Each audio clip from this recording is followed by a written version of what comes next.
कि मान लीजिए जातिगत जनगणना अप्रूव हो गई, चलो जातिगत जनगणना शुरू होगी अगस्त से, तो सबको जात उसमें लिखानी पड़ेगी फार्म में। क्या ऑनलाइन भरेंगे तो भी, और आदमी कोई आएगा आपके घर तब भी। तो एक जात तो तय करनी होगी और उसका साक्ष्य होना चाहिए। गांधी परिवार को भी इस प्रक्रिया से गुजरना होगा। नहीं क्यों नहीं गुजरेंगे, क्यों नहीं गुजरेंगे? तो वही तो बात हो रही है, झंझट कटे, संकट मिटे कटे, सब भी अपनी जात घोषित करें, झंझट खत्म। आप ये बर्दाश्त नहीं कर सकते, आप भी बर्दाश्त नहीं कर सकते कि कोई एससी कम्युनिटी आके आदमी बैठ के चर्चा में डिबेट करे। आप ये भी बर्दाश्त नहीं कर सकते कि मीडिया के अंदर 10 सबसे बड़े पत्रकारों में से 5 उसमें एससी ओबीसी, आप ये बर्दाश्त नहीं कर सकते। मेरे शो में दलित भी आता है, पिछड़ा भी आता है, वंचित भी आता है, संचित भी आता है, ब्राह्मण भी आता है, ठाकुर भी आता है, मुसलमान भी आता है, ईसाई भी आता है, सब आते हैं। इसलिए भाषण भूषण हमें तो देव ना, ये अपने पास रखो, ठीक? ये आपस में रखो ना, हमें ना समझाओ, ज्ञान ना दो भैया, ना ना ना, हमको नहीं। ये आपस में खेलो फुटबॉल, हमसे साथ खेलोगे तो फिर मैं वहां तक चला जाऊंगा कि फिर चेहरे खराब हो जाएंगे। क्या बोले फलाने जगह 3% केवल लोग हैं, फलानी जगह 3% है। मैं एक बात कहता हूं, कांग्रेस कुल कितने साल प्रधानमंत्री पद पर रही, शासन में रही, ठीक? उसमें कितने मुसलमान, दलित और पिछड़े प्रधानमंत्री बना दिए? पंडित जी 3 बार रह लिए थे ना, तो छोड़ देते, फिर ब्राह्मण हट जाता, फिर कहते भाई इंदिरा गांधी नहीं बनेगी, दलित को बनाओ, पिछड़े को बनाओ, मुसलमान को बनाते। हेलो नमस्कार, जय हिंद और सभी को जय श्री राम। दोस्तों आज की डिबेट होने वाली है अमिताभ अग्निहोत्री और अखिलेश यादव के प्रवक्ता और कांग्रेस के प्रवक्ता के बीच में। दरअसल कांग्रेस और अखिलेश यादव की पार्टी ये जो झुंझुना हमेशा से बजाती रही है, दलित, पिछड़े, अल्पसंख्यक, इन सब पे आज की डिबेट के अंदर अमिताभ अग्निहोत्री जी ने इनका मुंह बंद कर दिया है और देखने लायक इनके चेहरे हो गए हैं। दोस्तों डिबेट वीडियो बहुत इंटरेस्टिंग होने वाली है। I recommend you debate video अगर आप पूरी देखेंगे तो आपको मज़ा ज़रूर आएगा। बाकी वीडियो में चलने से पहले एक बार लाइक कर दें, चैनल पर नए हैं तो चैनल को सब्सक्राइब और बेल आइकन ऑन कर दें।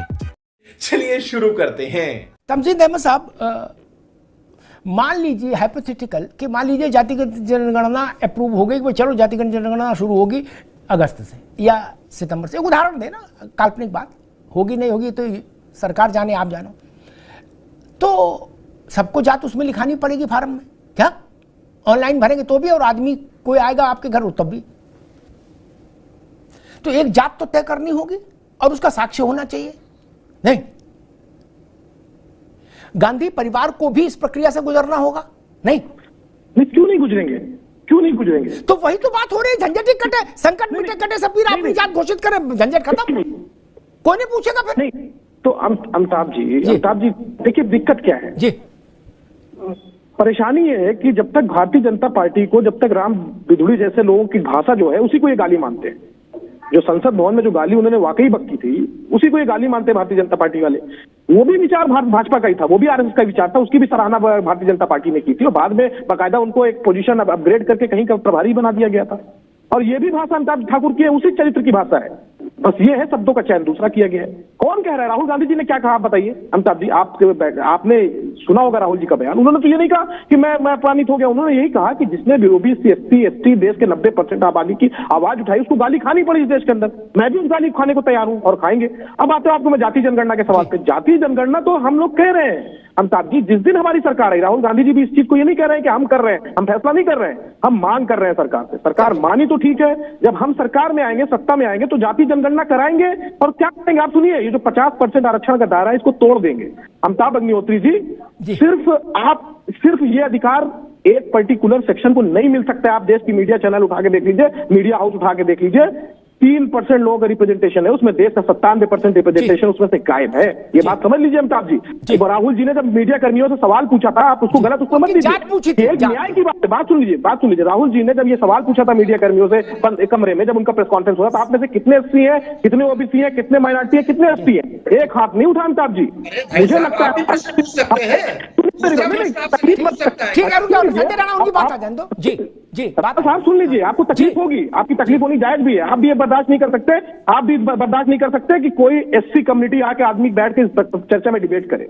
आप ये भी बर्दाश्त नहीं कर सकते कि मीडिया के अंदर 10 सबसे बड़े पत्रकारों में से 5 उसमें एससी ओबीसी, आप भी ये बर्दाश्त नहीं कर सकते। ठीक, मेरे शो में दलित भी आता है, पिछड़ा भी आता है, वंचित भी आता है, संचित भी आता है, ब्राह्मण भी आता है, ठाकुर भी आता है, मुसलमान भी आता है, ईसाई भी आता है, सब आते हैं। इसलिए भाषण भूषण हमें तो देव ना, ये अपने पास रखो, ठीक? ये आपस में रखो ना, हमें ना समझाओ, ज्ञान ना दो भैया, ना ना ना, हमको नहीं। ये आपस में खेलो फुटबॉल, हमसे साथ खेलोगे तो फिर मैं वहां तक चला जाऊंगा कि फिर चेहरे खराब हो जाएंगे।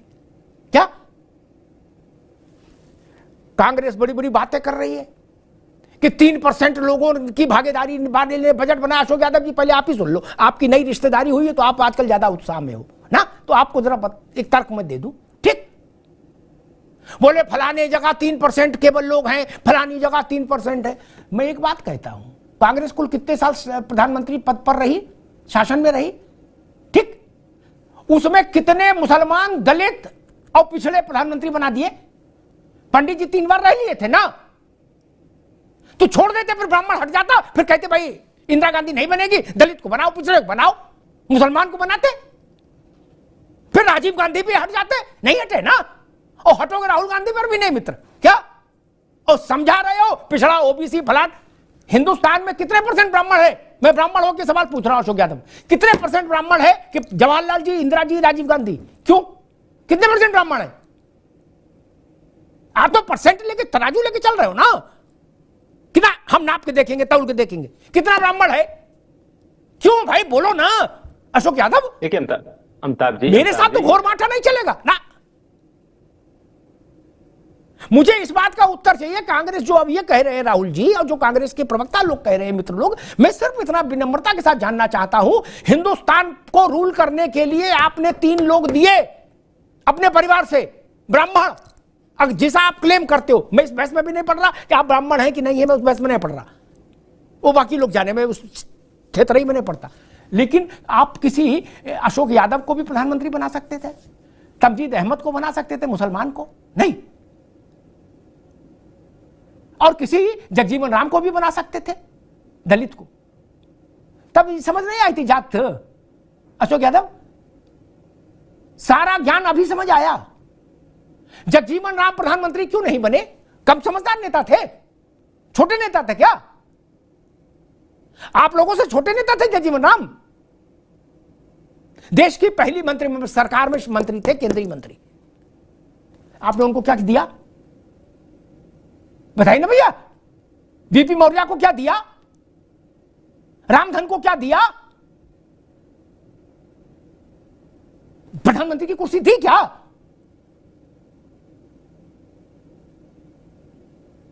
भारतीय जनता पार्टी ने उसके पास 2 बार अवसर आया प्रधानमंत्री का, 1 बार अटल जी रहे और 3 बार, 1 बार अटल जी रहे और 3 बार ओबीसी।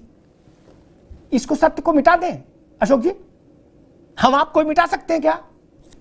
अमिताभ जी देखिए, आपने बहुत लंबा चौड़ी बातें कही, लेकिन उसी क्रम में कम से कम आप एक बार ये बोल देते कि कांग्रेस ने दलित राष्ट्रपति भी दिया इस देश को, कांग्रेस ने दलित लोकसभा स्पीकर भी दिया इस देश को, और कांग्रेस और सपा और ये सब गठबंधन मिलकर एपीजे अब्दुल कलाम को राष्ट्रपति भी बनाया इस देश का। ऐसा नहीं है अमिताभ जी कि एपीजे अब्दुल कलाम ये आप वो अपने खाते में न घसीटो। एपीजे अब्दुल कलाम वाजपेयी जी चुने थे भैया, आप तो दूर बैठ के देख रहे हैं, हम तो खबर कर रहे थे, आप भी गजब करते हो यार।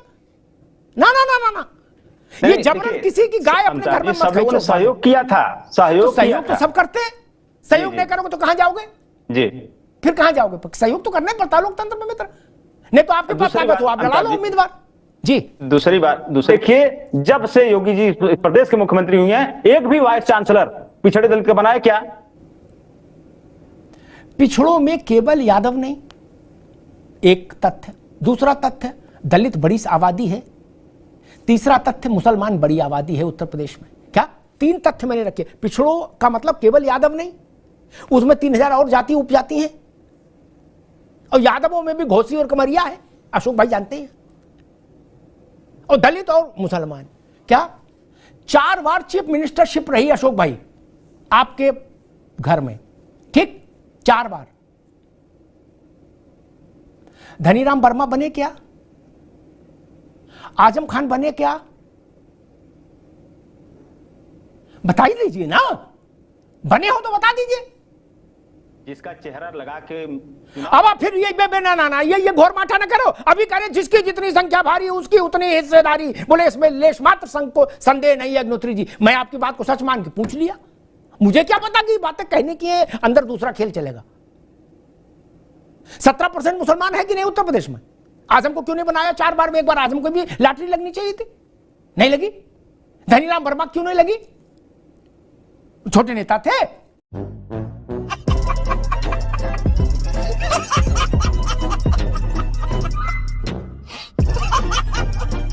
दोस्तों उम्मीद है अगर आपने वीडियो पूरी देखी है तो तो आपको वीडियो समझ आई होगी। इस वीडियो के बारे में आप क्या कहना चाहते हैं कमेंट कर दें। चैनल पर नए हैं तो चैनल को सब्सक्राइब कर दें, बेल आइकन ऑन कर दें। फिर मिलते हैं एक और वीडियो के साथ, तब तक के लिए जय हिंद, वंदे मातरम, जय श्री राम।